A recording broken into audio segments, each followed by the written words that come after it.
Livro Um Amor que Vale a Pena, capítulo 6. O chamado à cortesia. O amor não maltrata. 1 Coríntios 13, 5. Está vendo o passageiro do portão 26? O homem olhando com olhos de bichinho pidão para a vendedora que passa por ele? Esse sou eu. Sim, sei que você não consegue ver muito bem.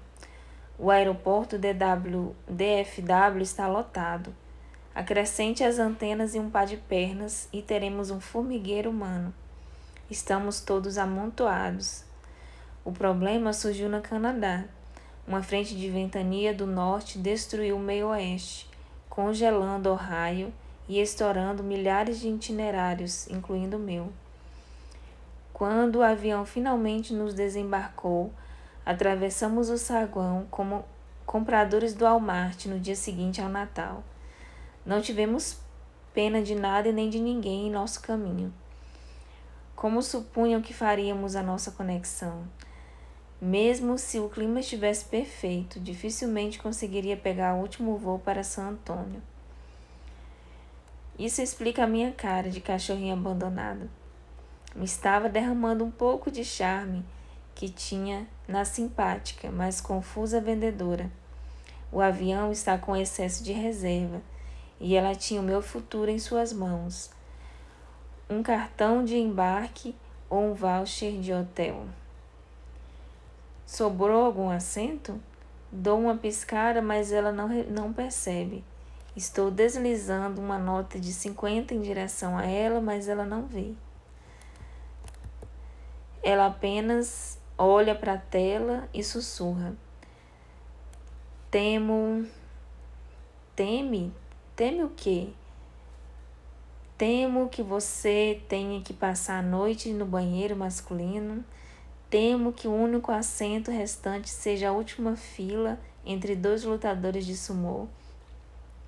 Temo que você esteja abusando dessa metáfora se não for logo ao ponto do capítulo, eu mandarei para o Afeganistão. Mas ela não disse nada disso.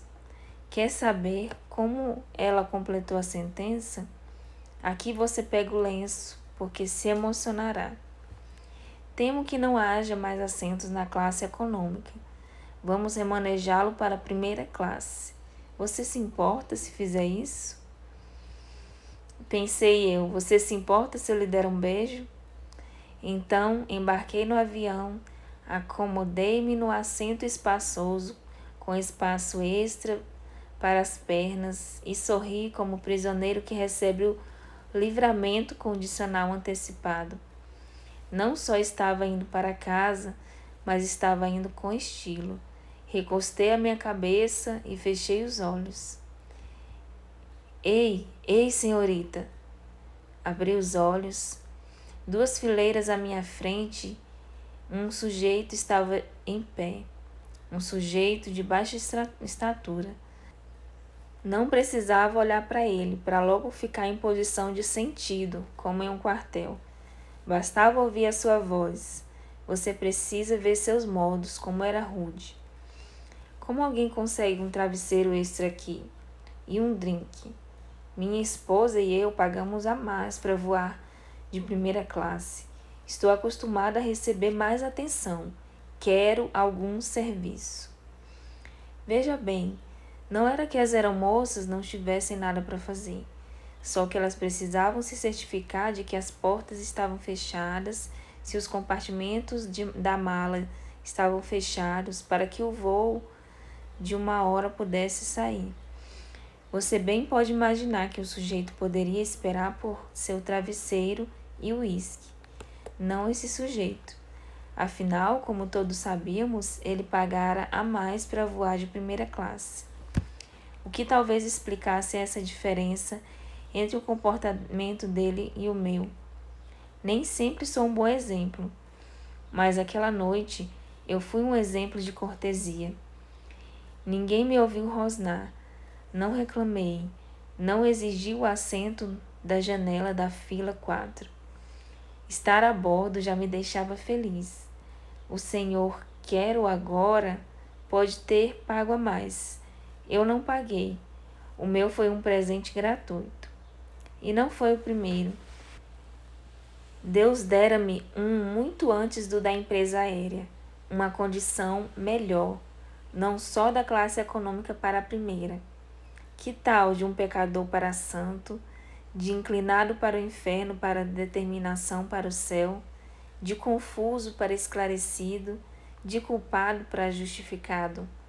Se alguém foi levantado, esse alguém sou eu. Não só estou indo para casa, mas estou indo para casa com estilo, e não paguei 1 centavo por isso. Nenhum dos filhos de Deus paga. Contudo, será que às vezes não agimos como se pagássemos? Às vezes comportamos-nos como a prima dona do travesseiro a menos, da primeira fila. Pense um momento no pedido dele. O pedido era irracional? Não, não era. O travesseiro faz parte do pacote de voo. O que ele pedira era compreensível, contudo, a forma que ele pedira não era. A noção de oportunidade dele foi ruim. Ele podia ter esperado alguns minutos. O tom dele foi rude. As aeromoças não mereciam ser tratadas como se fossem inferiores. A programação dele era egoísta. Ele não queria apenas um travesseiro. Ele queria ser o centro das atenções. A Bíblia tem uma palavra de 4 letras para esse comportamento: rude. Paulo, ao definir o que o amor não é, põe os maltratos na lista. O amor não maltrata. 1 Coríntios 13:5. A palavra grega para rude tem o sentido de comportamento vergonhoso ou infame. Recentemente, um exemplo de grosseria foi levado ao tribunal de Minnesota. Um homem caiu da canoa e perdeu a compostura. Embora o local estivesse cheio de famílias de férias, ele poluiu o ambiente com obscenidades. Algumas das famílias o processaram. Ele alegou: tenho os meus direitos. Deus chama-nos para o assunto mais sublime e mais nobre, não para perguntar quais são os meus direitos, mas sim, o que é o amor? Você tem direito de dominar a conversa? Tem, mas é amoroso ao fazer isso? Você tem o direito de fingir que não ouve a sua esposa falando? Suponho que sim, mas isso é amoroso? Está no seu direito de gritar com o funcionário ou com a criança? Está, mas é amoroso agir dessa maneira? Denali, minha esposa, tem o direito de estacionar no meio da garagem, o que ela costumava fazer com bastante frequência. Eu abria a porta da garagem e encontrava o carro dela ocupando metade do espaço dela e metade do meu. Minha resposta sempre foi uma alusão agradável. Denali, dizia eu ao entrar em casa, algum carro está ocupando metade da garagem, parado bem ali no meio dela. Talvez, certo dia, tenha dito isso com um tom de voz mais firme. Talvez meu tom não tenha sido tão alegre. Honestamente, eu não sei o que aconteceu, mas ela começou a estacionar do lado dela. Sem querer, ouvi minha filha lhe perguntar por que tinha deixado de estacionar no meio. Será que era um problema tão grande, mamãe? Não, não era grande para mim, mas parece que era grande para o seu pai. E se é importante para ele, é importante para mim. Isso não é cortês? Isso não era semelhante a Cristo? Talvez você nunca tenha posto a palavra cortês próximo a Cristo. Eu nunca tinha posto, até escrever esse capítulo. Talvez você nunca prestou atenção em uma caminhonete vermelha de cabine dupla, até que seu amigo disse que é uma, e então você vê dezenas delas, não é mesmo?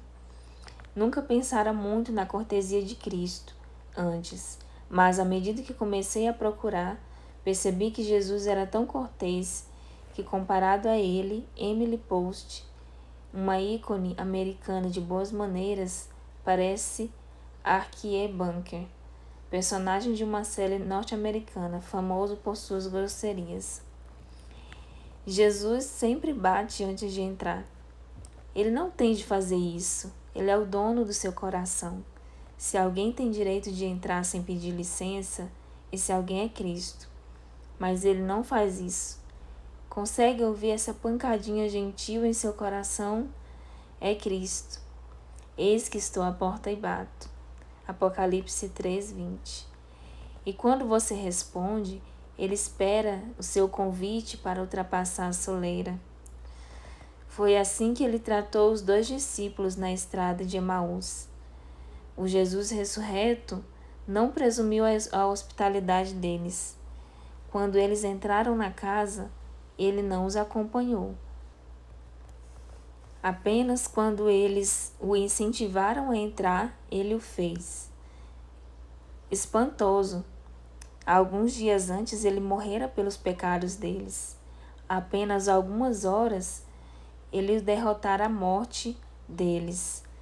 Todo anjo do universo ficaria feliz em ser seu capacho, mas Jesus, sempre cavalheiro, caminha sem afetação. E quando ele entra, sempre leva um presente. Alguns levam vinho ou flores, Cristo leva o dom do Espírito Santo. E enquanto ele fica, serve os outros. Pois nem mesmo o Filho do Homem veio para ser servido, mas para servir. Marcos 10:45. Se você está sentindo falta do seu avental, o encontrará nele.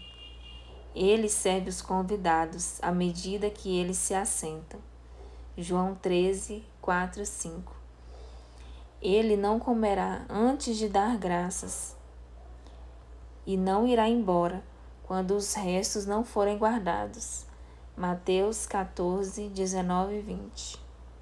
Ele é cortês o bastante para dizer-lhe o seu nome e chamá-lo pelo seu. João 10:3.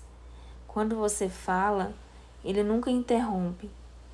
Você já foi a algum médico que seja tão ocupado que lhe prescrevera um remédio antes de ouvir seu problema? Jesus não é assim. Ele poderia ser. Ele sabe o que vocês precisam antes mesmo de pedirem. Mateus 6:8. Ele também sabe o que você fez antes de você pedir perdão. Nada em toda a criação está oculto aos olhos de Deus, como diz em Hebreus 4:13. Um Deus menos cortês interromperia com lembrete de suas falhas passadas. Não, Cristo não é rude, ele ouve. Ele está sempre na hora certa, nunca atrasado, nunca adiantado. Se você estiver checando seu relógio, é porque está no itinerário diferente. Para tudo há uma ocasião certa. Eclesiastes 3:1. E Cristo mantém-se na programação. Ele até mesmo abre as portas para você. Paulo pôde pregar em Troade, porque o Senhor lhe havia aberto uma porta. 2 Coríntios 2:12. Quando perguntei ao meu pai por que os homens deveriam abrir as portas para as mulheres, ele respondeu com uma palavra: respeito. Cristo deve ter muitíssimo respeito por você. Ele bate antes de entrar, ele sempre traz um presente, a refeição é servida, a mesa é limpa, agradecimentos são oferecidos, ele conhece o seu nome e lhe diz o dele. E mais uma coisa, ele afasta a cadeira para você se sentar. Deus nos ressuscitou com Cristo e com ele nos fez assentar nos lugares celestiais. Efésios 2:6. Minha esposa sente afeição por mães sozinhas. Ela ama incluir uma viúva ou divorciada à mesa quando vamos a restaurantes. Com o correr dos anos, percebi algo de que elas gostam. Elas amam que puxo a cadeira para elas. Mais de uma vez elas me agradecem especificamente por esse gesto. Uma mãe em particular me vem à mente. Nossa, disse ela chorando, enxugando a súbita umidade do seu olho. Faz muito tempo desde que alguém fez isso por mim. Também faz muito tempo para você? As pessoas podem ser tão rudes. Agarramos as vagas no estacionamento, esquecemos os nomes, interrompemos os outros, não comparecemos a compromissos. Você pode usar alguma cortesia?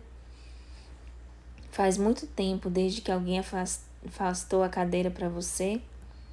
Então, deixe Jesus fazer isso. Não se apresse com esse pensamento.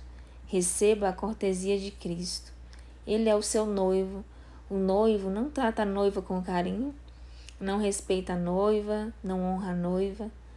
Deixe Cristo fazer o que ele anseia por fazer. Você reparou que as 5 primeiras letras de cortesia formam a palavra corte? Na antiga Inglaterra, ser cortês era agir de um jeito similar ao da corte. Esperava-se que a família e os criados do rei seguissem um alto padrão de conduta. Também se espera que o sigamos. Não somos chamados a representar o rei? Assim, brilhe a luz de vocês diante dos homens, para que vejam as suas boas obras e glorifiquem o Pai de vocês que está nos céus. Mateus 5,16. De vez em quando, os membros da nossa equipe vestem camisetas que trazem o nome da nossa igreja. Um desses dias, um membro da equipe precisava de uma panela especial, e ela descobriu uma loja do outro lado da cidade que tinha essa panela. Ela enfrentou uma longa corrida através do tráfego pesado apenas para encontrar um balconista grosseiro que lhe disse que não trabalhava mais com o produto. A membro da equipe começou a responder a baixaria com baixaria, e daí ela se lembrou de que estava usando a camiseta da igreja e mudou seu comportamento. A verdade é que todos nós estamos usando uma camiseta com os dizeres: os que em Cristo foram batizados, de Cristo se revestiram. Gálatas 3:27. Revestimos-nos de Jesus. E os que não creem em Jesus observam o que fazemos. Eles tomam decisões a respeito de Jesus observando-nos. Quando somos gentis, eles presumem que Cristo é gentil. Quando somos graciosos, eles presumem que Cristo é gracioso. Mas se formos imprudentes, o que as pessoas pensarão a respeito do nosso rei? Somos desonestos? Que pressuposição um observador fará acerca do nosso mestre? Não é de admirar que Paulo diga: sejam sábios no procedimento para com os de fora. Aproveitem ao máximo todas as oportunidades. O seu falar seja sempre agradável e temperado com sal, para que saibam como responder a cada um. Colossenses 4, 5 e 6. A cortesia traz honra para Cristo. Também honra os filhos dele. Quando você devolve um livro emprestado, você honra o emprestador. Quando você se esforça para cumprimentar todos na sala, especialmente os que podem ter negligenciado, você honra os filhos de Deus.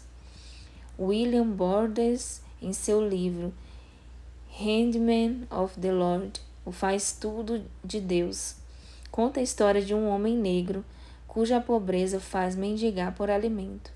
O homem, ao tocar a campainha da porta da frente de uma missão sulina, ouviu o pedido para que desse a volta por trás, onde dariam algo para comer. O dono da casa encontrou-se com ele na varanda dos fundos e disse-lhe: primeiro vamos dar graças pelo alimento. Repita depois de mim: Pai nosso que está no céu. Seu pai que está no céu, repetiu o homem faminto. Não, corrigiu o dono da casa. Pai nosso que está no céu. Seu pai que está no céu, insistiu o mendigo. Frustrado, o doador do alimento perguntou: por que você insiste em dizer seu pai quando eu continuo a pedir que você diga Pai Nosso?